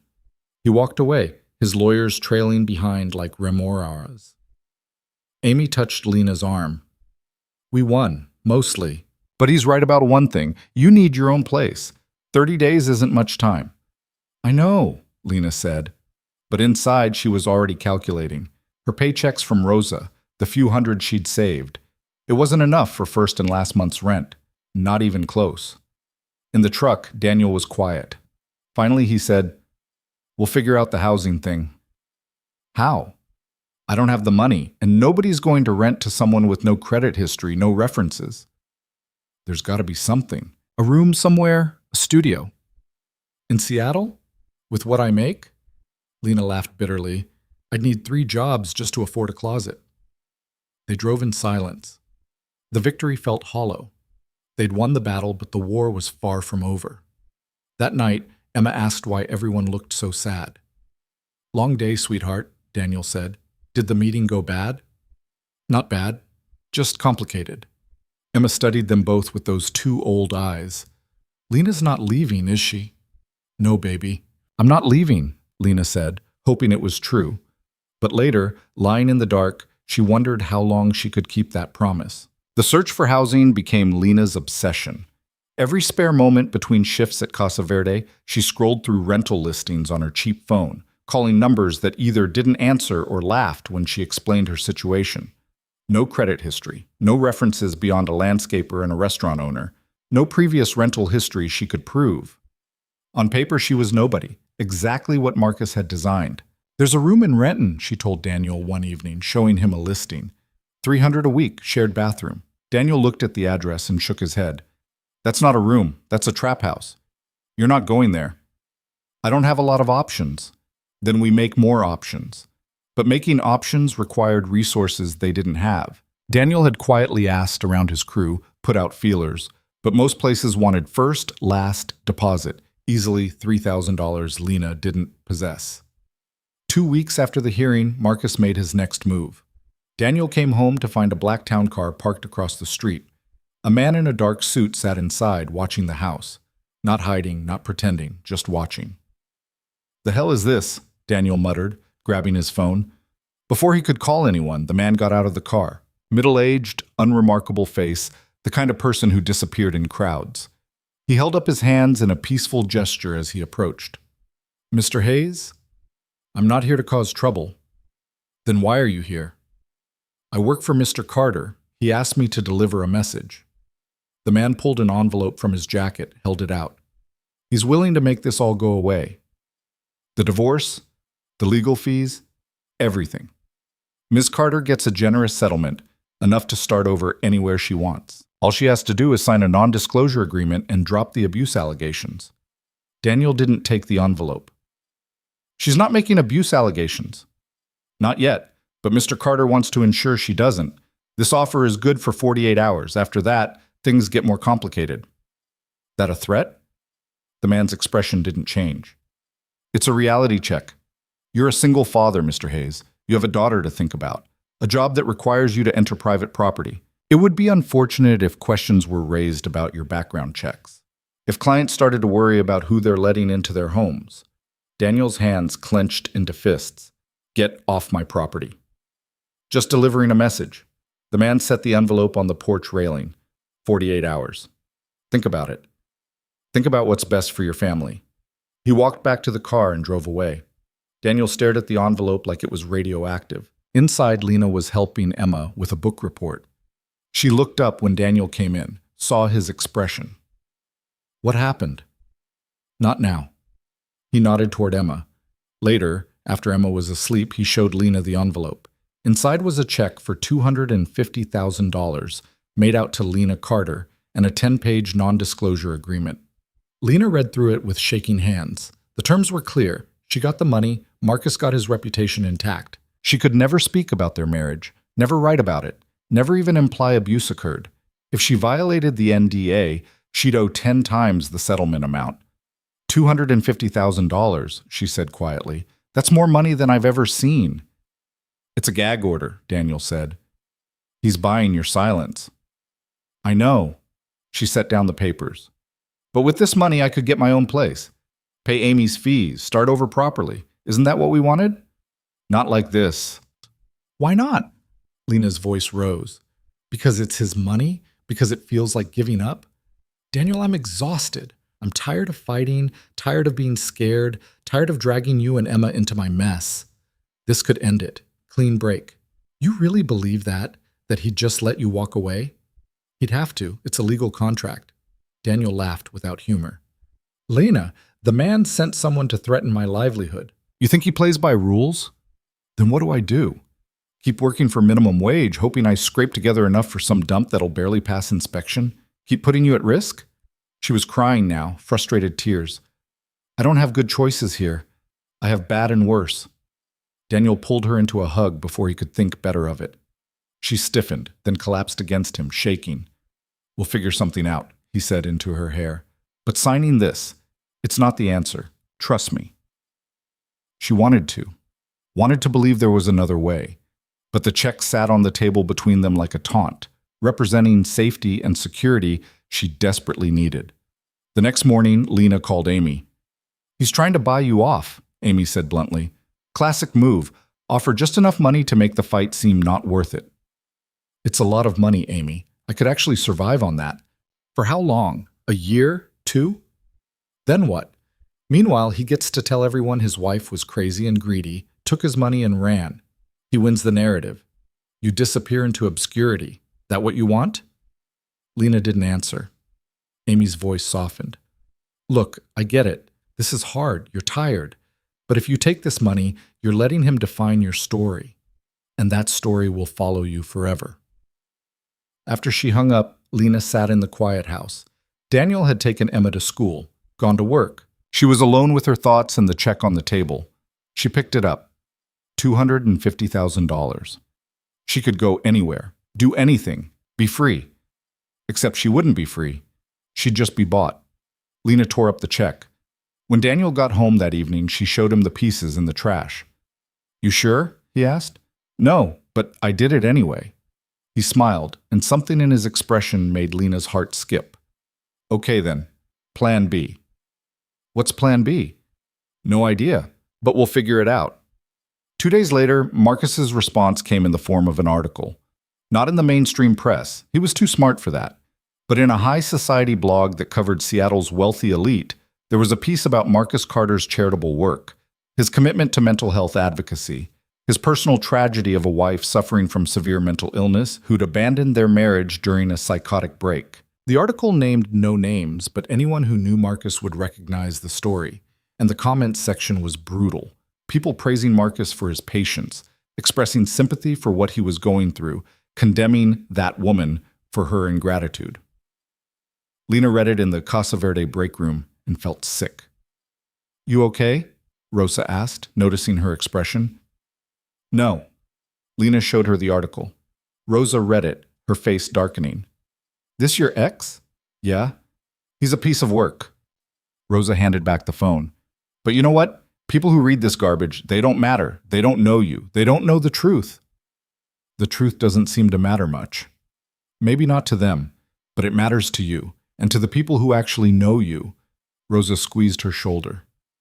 "Keep your head up. Don't let him win by making you give up."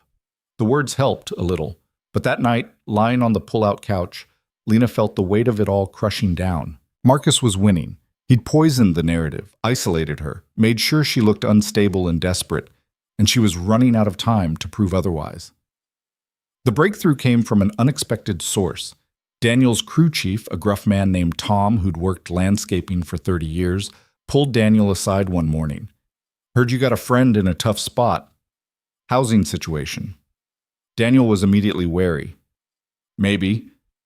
My sister owns a duplex in Beacon Hill. Tenant just moved out. She's looking for someone reliable. Doesn't care about credit so much as character. Rent's $850 a month." Daniel's eyes widened. "That's below market." "Yeah, well, the place needs work. Hasn't been updated since the 90s. Pipes are temperamental. Heater's on its last legs. But it's clean and it's legal." Tom shrugged. "I vouched for you. Told my sister you were good people. If your friend's interested, she can call." Daniel could have kissed him. "Tom, thank you." "Don't thank me yet. Place is a project. But it's something." That evening, Daniel told Lena. She called Tom's sister immediately, scheduled a viewing for the next day. The duplex was exactly as advertised, dated, worn, in need of TLC. The kitchen had avocado green appliances. The bathroom tile was cracked. The living room carpet was mystery-stained. But it had good bones, functional plumbing, and most importantly, it was hers if she wanted it. Tom's sister, a no-nonsense woman named Diane, looked Lena over critically. "Tom says you're good people. That true?" "I'd like to think so." "You got first month's rent?" Lena had been saving every penny. "I have $600. I can get the rest in 2 weeks." "Fine. You can move in now, pay the rest when you have it, but you're responsible for minor repairs. Anything breaks, you fix it or hire someone. I'm not running a charity." "I understand. One more thing." Diane's expression hardened.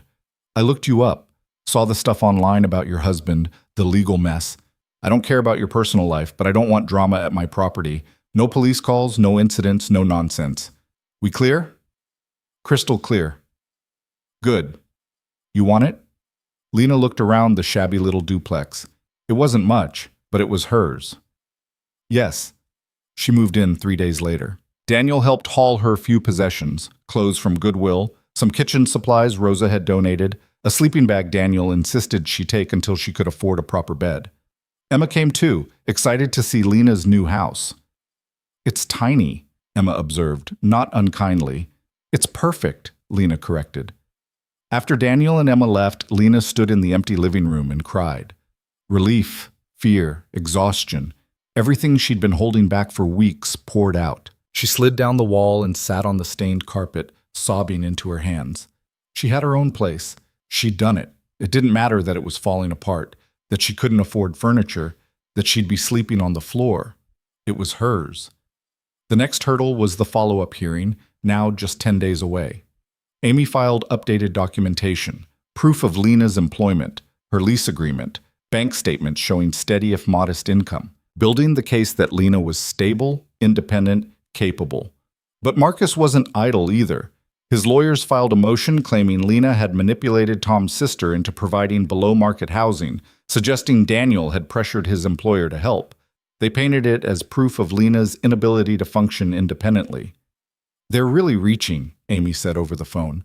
"But we'll address it at the hearing. Just keep doing what you're doing. Show up to work, pay your bills, live your life." Easier said than done. The surveillance increased, cars parked outside the duplex. outside Casa Verde, outside Emma's school. Always just watching, never quite crossing the line into harassment, but making their presence known. Daniel started varying his routes home, checking for tails. He'd catch Emma staring at the strange cars with worried eyes. "Are those bad guys?" she asked one evening. "No, sweetheart, just annoying guys. They're watching Lena, aren't they? Because of her mean husband." Daniel hated that Emma knew any of this. "Yeah, that's not fair." "No, it's not." Emma was quiet for a moment. "Dad, what happens if the judge says Lena has to go back?" "That's not going to happen." "But what if it does?" Daniel pulled her close. "Then we deal with it. But I don't think it will. Lena's strong. She's fighting hard, and we're helping her." "Good." Emma hugged him tight. "I like Lena. I don't want her to go away." "Me neither, kiddo." And there it was. The truth Daniel had been avoiding. Somewhere between the late-night conversations and shared dinners and quiet moments of understanding, he'd fallen for Lena. Not the surface attraction, though she was beautiful, even worn down by stress, but the person underneath, her strength, her refusal to give up despite every reason to, the way she'd rebuilt herself piece by piece from nothing. He hadn't felt this way since Sarah, hadn't wanted to, but there it was, and it terrified him. 5 days before the hearing, Lena was closing at Casa Verde when a woman came in just before the kitchen shut down. Well-dressed, professional, carrying herself with the kind of confidence that came from money. "I'm sorry, we're closed," Lena said. "I'm not here for food." The woman sat at the bar anyway. "I'm here to talk to you. My name is Patricia Donovan. I'm a divorce attorney." Lena tensed. "I already have a lawyer." "I know. Amy Tran. She's very dedicated, but she's also drowning in cases and working with no resources." Patricia slid a business card across the bar. "I'd like to take your case. Pro bono." "Why?" "Because I know Marcus Carter. I went to law school with him before he decided business was more profitable. I know what he's capable of." Patricia's expression was hard. "And I've seen what happens to women who try to leave men like him. The system favors money and power. But sometimes, if you fight smart and fight hard, you can win anyway." "I can't afford you." "I said pro bono, no charge. I take cases like yours to balance the scales of all the corporate work I do." She leaned forward. "Lena, Amy's great, but she doesn't have the resources to fight Blackwell. I do. I have investigators, expert witnesses, connections in the family court system. I can match Marcus move for move." It sounded too good to be true.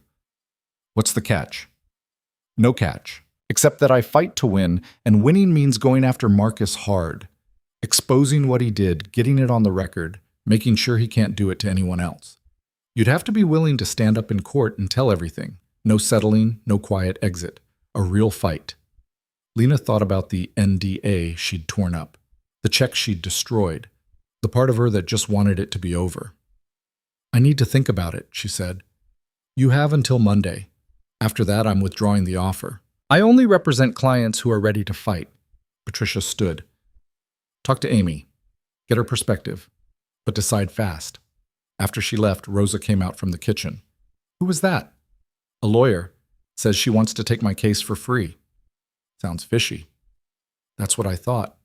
But Lena looked at the business card, Patricia Donovan, partner at one of Seattle's most prestigious firms. "Maybe it's not." She called Amy that night. There was a long pause when she mentioned Patricia's offer. "Patricia Donovan wants your case?" "You know her?" "Know of her. She's a shark. Expensive, ruthless, wins most of her cases." Amy was quiet. "If she's offering pro bono, you should take it." "But what about you?" "Lena, I'm good at what I do, but I'm realistic. Going up against Blackwell with my caseload and budget? We'd probably lose, but Patricia, she can actually win this." Amy's voice was warm despite the professional disappointment. "Take the offer. I'll transfer everything to her office." "I feel like I'm abandoning you." "You're not. You're making the smart play. That's what I've been trying to teach you. Don't let pride or loyalty get in the way of winning." Monday morning, Lena called Patricia's office. "I'm ready to fight," she said when Patricia answered. "Good. Come in tomorrow. We have a lot of work to do before Friday's hearing." The next 3 days were a whirlwind. Patricia's office was everything Amy's wasn't. Sleek, modern, staffed with assistants and paralegals who moved with efficient purpose. Patricia herself was all business, drilling Lena on every detail of her marriage, taking notes, recording statements. "The therapy records," Patricia said. "Marcus's lawyer forged your consent to release them. That's an ethics violation. We can get him sanctioned, possibly disbarred. Will that help my case?" "It'll help destroy his credibility. If his lawyer's willing to forge documents, what else is he lying about?" Patricia smiled. It wasn't warm. "I'm going to tear their case apart piece by piece." She also had news about the theft allegations. "I hired an investigator. Your husband's Rolex? He sold it 6 months ago to cover gambling debts. The diamond earrings were never purchased. No record of sale anywhere. The cash from the safe?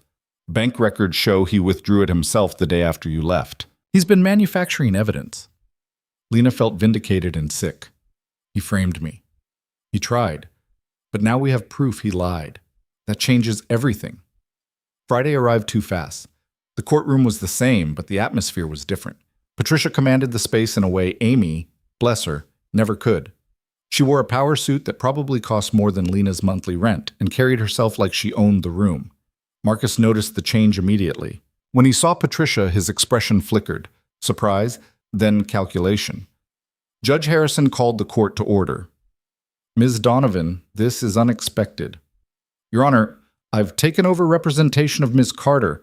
I filed notice with the court yesterday." "I saw. Quite a step up for Ms. Carter." Harrison's tone was dry. "Let's proceed. Mr. Blackwell, I assume you've reviewed the updated filings." Blackwell stood, and for the first time he looked slightly unsettled. "We have, Your Honor, though we question the timing and motivation of Ms. Donovan's involvement." "Question all you want in your closing. For now, let's stick to facts. Ms. Donovan, your client has secured independent housing?" "She has, Your Honor. She's been residing at her own apartment for 2 weeks, paying rent through her employment at Casa Verde restaurant. She's been completely self-sufficient." "And yet," Blackwell interjected, "this apartment was secured through connections provided by Mr. Hayes, suggesting continued improper relationship, suggesting," Patricia cut him off smoothly, "that Ms. Carter has built a support network of people willing to vouch for her character. Unlike Mr. Carter, who seems to have surrounded himself with people willing to lie on his behalf." Blackwell's face reddened. "That's a serious accusation, based on serious evidence." Patricia submitted a folder to the bailiff. "Your Honor, we have documentation proving Mr. Carter's theft allegations are fabricated. The Rolex in question was sold by Mr. Carter himself. The cash was withdrawn by him after Ms. Carter left, and the diamond earrings were never purchased at all." The courtroom went silent. Judge Harrison flipped through the documents, his expression darkening. "Mr. Blackwell, did you verify these theft allegations before filing?" "We relied on our client's sworn statements." "Your client lied." Harrison's voice was sharp. "Either that, or he's remarkably confused about his own property." "Which is it?" Marcus leaned forward, whispering urgently to Blackwell. Blackwell looked like he wanted to disappear into the floor. "Your Honor, there may have been some miscommunication." "Miscommunication." Harrison set down the papers. "Ms. Donovan, anything else?" "The therapy records Mr. Blackwell submitted. We have proof the release authorization was forged. Ms. Carter never consented to their disclosure." "Your Honor," Blackwell sputtered, "those records were provided by the therapist." "Using a forged authorization. That's a crime, Mr. Blackwell." Harrison looked at Marcus. "Mr. Carter, I'm going to ask you directly. Did you authorize the release of your wife's medical records without her consent?" Marcus stood. Even now he maintained that polished composure. "Your Honor, I was concerned for my wife's welfare. I may have signed some documents on her behalf, but only out of—" "Save it." Harrison's patience had evaporated. "Mr. Carter, you've wasted this court's time with false allegations, manufactured evidence, and illegal document releases. I'm sanctioning you personally $25,000, payable to the court.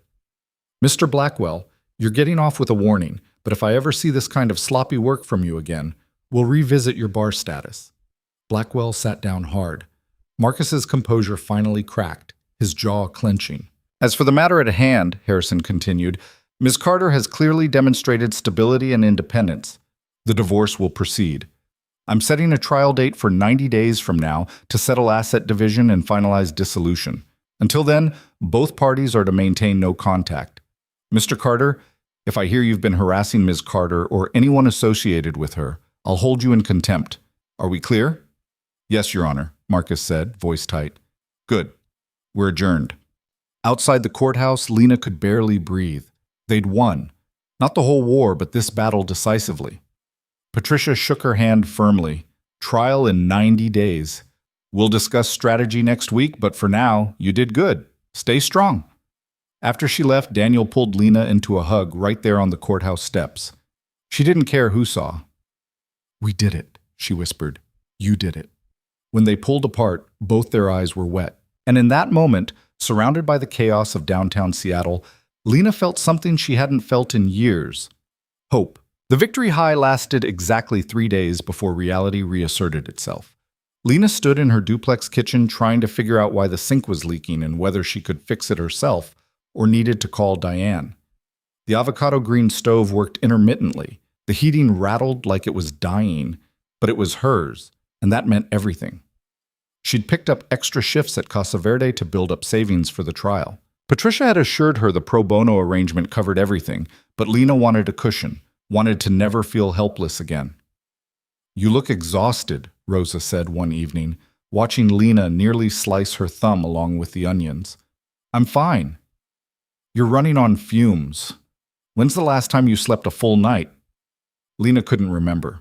Between work, meetings with Patricia, and lying awake worrying about the trial, sleep had become theoretical. Take tomorrow off, Rosa said. It wasn't a suggestion. You can't afford to collapse in my kitchen either. Take the day. Rest. Come back when you're human again. The forced day off felt strange. Lena cleaned her apartment, fixed the leaky sink with a YouTube tutorial and a wrench borrowed from Diane's toolbox, then sat on her sleeping bag with nothing to do. The silence was oppressive. Her phone rang. Daniel. You busy? He asked. Aggressively doing nothing. Rosa kicked me out. Good. Come over for dinner. Emma's been asking about you. Lena hesitated. Since moving out, she'd kept some distance from Daniel's house. Not because she wanted to, but because she needed to prove, to the court, to herself, that she could stand alone. But the thought of another night by herself in the duplex made her chest tight. Okay, what time? Now works. I'm attempting lasagna. It's going poorly. She laughed despite herself. I'll be right there. Daniel's house felt like coming home. Emma launched herself at Lena the second she walked in, chattering about school and her upcoming winter concert, and could Lena please come watch her be a snowflake? I wouldn't miss it, Lena promised. Dinner was chaotic in the best way. The lasagna was indeed a disaster. Undercooked noodles, too much sauce, but they ate it anyway, laughing about Daniel's culinary failures. Emma told elaborate stories about her classmates. The conversation flowed easy, comfortable, real. After Emma went to bed, Daniel and Lena ended up on the back porch again, their familiar spot. The November air was sharp and cold, their breath fogging. 90 days feels like forever, Lena said quietly, and also like tomorrow. You ready for it? I don't know. Patricia's building a strong case, but Marcus, he's not going down easy. She warned me he'll try everything to avoid losing in court. Delay tactics, settlement offers, character assassination. You've survived this long. Barely. Lena pulled her borrowed jacket tighter. Some days I wake up and I can't believe I actually left. That I'm fighting back. Other days I want to give up, take whatever scraps he's willing to throw me, and disappear. But you don't. But I don't. She looked at him. Because I have people who won't let me. You, Emma, Rosa, even Patricia in her terrifying lawyer way. I'm not alone anymore. Daniel was quiet for a moment. Lena, after the trial, when this is over, what do you want? The question caught her off guard. What do you mean? I mean, you'll be free, divorced. You could go anywhere, do anything. What do you actually want? She'd been so focused on surviving, on getting through each day, that she hadn't let herself think beyond the trial. I don't know. I haven't let myself think that far. Think about it now. Lena considered. What did she want? Not the life she'd had with Marcus, that was certain. But what did freedom actually look like? I want to take pictures again, she said slowly. Real photography, not just phone snapshots. I want to rebuild that part of myself Marcus took away. And I want... She stopped, unsure if she should say it. What?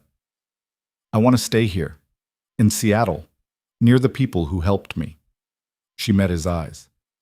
Near you and Emma, if that's okay. The air between them shifted, charged with everything they'd been carefully not saying for months. That's more than okay, Daniel said quietly. Before either could say more, his phone rang. He checked it, frowned. It's Tom. Give me a second. He stepped inside. Through the window, Lena watched his expression change from confused to angry. When he came back out, his jaw was tight. What happened? Someone filed a complaint against me. Anonymous tip that I'm working jobs without proper licensing, falsifying background checks. The city's launching an investigation. Well, Lena's stomach dropped. Marcus. Probably can't prove it, but yeah, almost certainly. Daniel rubbed his face. Tom says I'm suspended pending the investigation. Could take weeks. Daniel, I'm so sorry. Don't. This isn't your fault. It absolutely is. He's punishing you for helping me. So what? I'm supposed to regret it? Daniel's voice was firm. I don't. I'd do it again, but I need to figure out how to pay bills while this gets sorted. The guilt was crushing. Every bad thing happening to Daniel traced back to that night she'd knocked on his door. She'd brought chaos into his stable life, put his livelihood at risk, endangered Emma's security. I can help, she said. I have some savings. I'm not taking your money.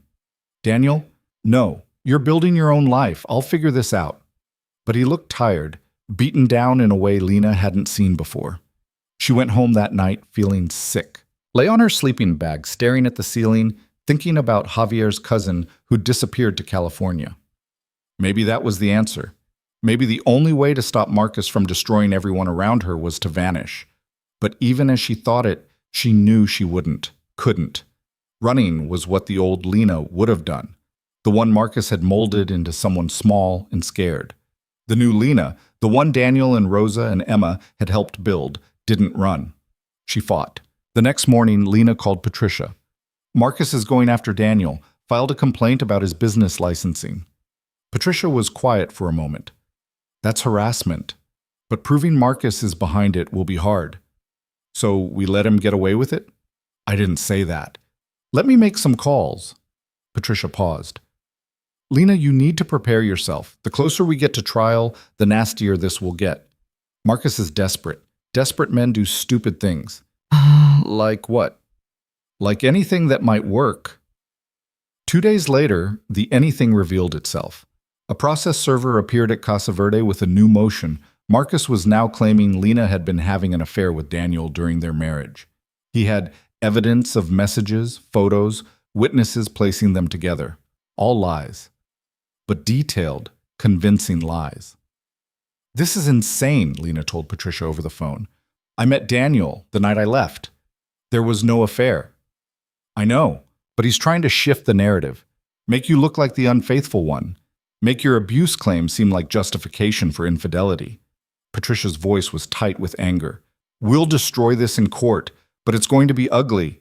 He's going to drag Daniel through the mud. When Lena told Daniel, he went very still. He's claiming we were together before you left? Yes, with fake evidence, photos that are probably edited, messages I never sent. Patricia says it won't hold up, but it'll be public, in court documents. People will believe it. Daniel stood, paced the kitchen.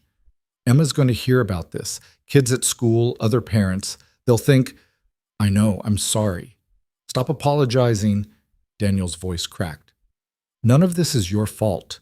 You didn't make Marcus into a vindictive bastard. You didn't ask for any of this. But I brought it to your door, and I opened the door. That was my choice. But he stopped pacing, faced her. Lena, I don't regret helping you, but I'm scared. Not for me. I can handle whatever reputation damage comes my way. But Emma? She doesn't deserve this. No, she doesn't. Lena felt tears building. Maybe I should withdraw, drop the divorce, take a settlement, make this go away before he hurts anyone else. That what you want? No. But what I want doesn't matter if it's hurting the people I care about. Daniel crossed to her, took her shoulders gently. Listen to me. You matter. Your freedom matters. And Emma, she's tougher than you think. She'll be okay. We'll all be okay. But only if you don't give up now. How can you be so sure? Because I've already lost everything once. When Sarah died, I thought that was it. End of my life as I knew it. But I survived. Built something new. If we have to do that again, if Marcus burns everything down, we'll survive that too. His certainty steadied her. Lena leaned into him, letting herself take comfort for a moment before pulling back. Okay, she said, we fight. The investigation into Daniel's business took 3 weeks. 3 weeks of stress, of lawyers, of Daniel taking odd jobs for cash while the official suspension held. But in the end, the city found nothing. The complaint was dismissed as baseless, likely filed by someone with a grudge. They both knew who that someone was. Marcus's affair allegations lasted slightly longer, until Patricia's investigator tracked down the witnesses Marcus claimed could place Lena and Daniel Tizadaso. One was a security guard who'd never worked at the building, he claimed. Another was a woman who didn't exist, fake name, fake address, fake everything. The photos were also exposed as manipulated. Crude Photoshop jobs that fell apart under expert analysis. Patricia filed a motion for sanctions, demanding Marcus be held in contempt for presenting fabricated evidence. The hearing was scheduled for 3 weeks before the trial. He's panicking, Patricia said with satisfaction. Making sloppy mistakes. That's good for us. But Marcus had one more card to play. 2 days before the sanctions hearing, Emma's school called. There had been an incident. A man claiming to be conducting a child welfare check had tried to pull Emma from class for questioning. The school, to their credit, had refused and called Daniel immediately. But Emma was shaken, crying in the principal's office when Daniel arrived. A man with a badge, the principal explained, said he was investigating the home environment, but when we asked for credentials, he left quickly. We've called the police. Daniel held Emma, who was sobbing, into his shoulder. You're okay, sweetheart. You're safe. He knew my name, Emma hiccuped. He knew about Lena. He said you were in trouble and he needed to ask me questions. Rage flooded Daniel, white-hot and consuming. He called Patricia immediately. Get a restraining order, she said. Now. This crosses every line. That evening, with Emma finally asleep after hours of reassurance, Daniel and Lena sat in his living room. The fear had transformed into something harder, sharper. He went after my daughter, Daniel said quietly. My 7-year-old daughter. That's it. I'm testifying. I'm going to tell that judge exactly what Marcus Carter is. Daniel, no. I was trying to stay out of the spotlight, keep Emma protected, but he brought her into this, so now I'm all in. His hands were shaking with suppressed fury. I'm going to make sure everyone knows what kind of man he is. The restraining order hearing happened fast. Patricia presented evidence. The school incident, the surveillance, the harassment. Judge Harrison, already frustrated with Marcus's behavior, granted a temporary restraining order on the spot. Mr. Carter, you are to have no contact with Miss Carter, Mr. Hayes, or Mr. Hayes's minor daughter. No direct contact, no intermediaries, no surveillance. If I hear you violated this order, you'll be arrested. Do you understand? Marcus's new lawyer, Blackwell, had withdrawn after the forgery scandal, nodded stiffly. Yes, Your Honor. But Marcus himself looked unconcerned, like this was all beneath him, like he was still certain he'd win. The trial date arrived, January 15th. The courtroom was packed, not with spectators, but with lawyers, documents, evidence boxes. This wasn't a quick hearing, this was the main event. Patricia was in her element. Over 3 days, she systematically destroyed Marcus's case. She presented financial records showing Marcus had controlled every dollar, every account. Medical records documenting injuries Lena had sustained accidentally, testimony from the therapist Marcus had paid, who admitted under oath that the diagnoses were influenced by Marcus's version of events. She called Daniel to the stand. He testified about the night Lena arrived. Her condition, terrified, bruised, desperate. How she'd rebuilt her life from nothing. How Marcus had tried to destroy anyone who helped her. And the affair allegations? Patricia asked. Complete fiction. I met Lena the night she left her husband. There was nothing romantic between us at that time or for months after. We were friends. I was helping someone in need. At that time. Patricia's question was pointed. What about now? Daniel glanced at Lena.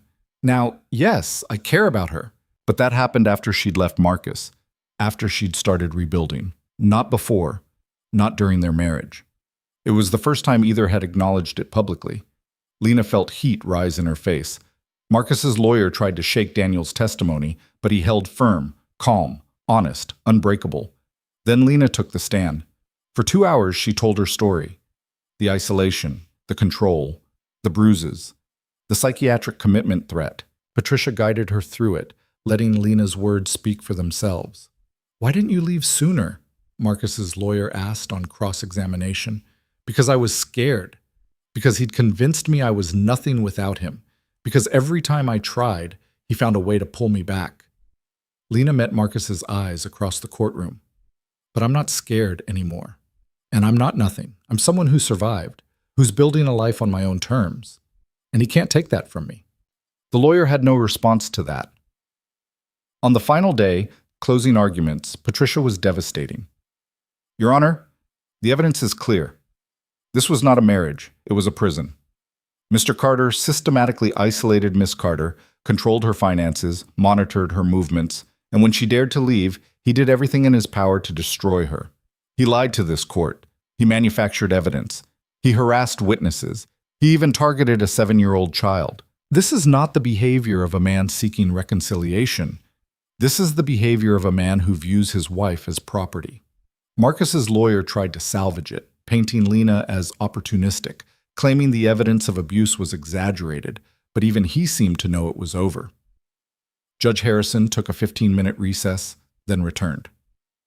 I've reviewed all the evidence and testimony. Mr. Carter, I find your behavior throughout this proceeding to be reprehensible. You've lied to this court, manipulated evidence, and engaged in witness harassment. The marriage is dissolved effective immediately. As for asset division, Ms. Carter is entitled to 50% of all marital assets accumulated during the marriage. Additionally, I'm awarding her $200,000 for emotional distress and legal fees incurred due to Mr. Carter's conduct. The restraining order is made permanent. Mr. Carter, if you violate it, you will face criminal charges. We're adjourned. His gavel came down. For a moment, nobody moved. Then the reality sank in. Lena had won. Outside the courthouse, she couldn't stop shaking. Daniel wrapped an arm around her while Patricia handled the press that had somehow materialized. How does it feel? A reporter called. Like I can breathe again, Lena said. The settlement took another month to finalize. When the check cleared, her half of the marital assets plus the damages award, Lena stared at her bank account in disbelief. It wasn't the fortune Marcus had, but it was enough. Enough to live on while she figured out what came next. She paid Rosa back for every meal the woman had quietly not charged her for.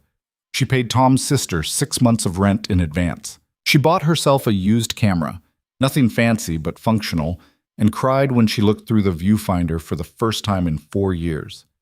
And she asked Daniel if they could talk. They met at a coffee shop, neutral ground. Lena had been living in her duplex for 3 months now, working at Casa Verde, building a life, but also keeping careful distance from Daniel's house. They'd seen each other at Emma's winter concert. Lena had kept her promise to watch Emma be a snowflake, but things had been polite, careful, undefined.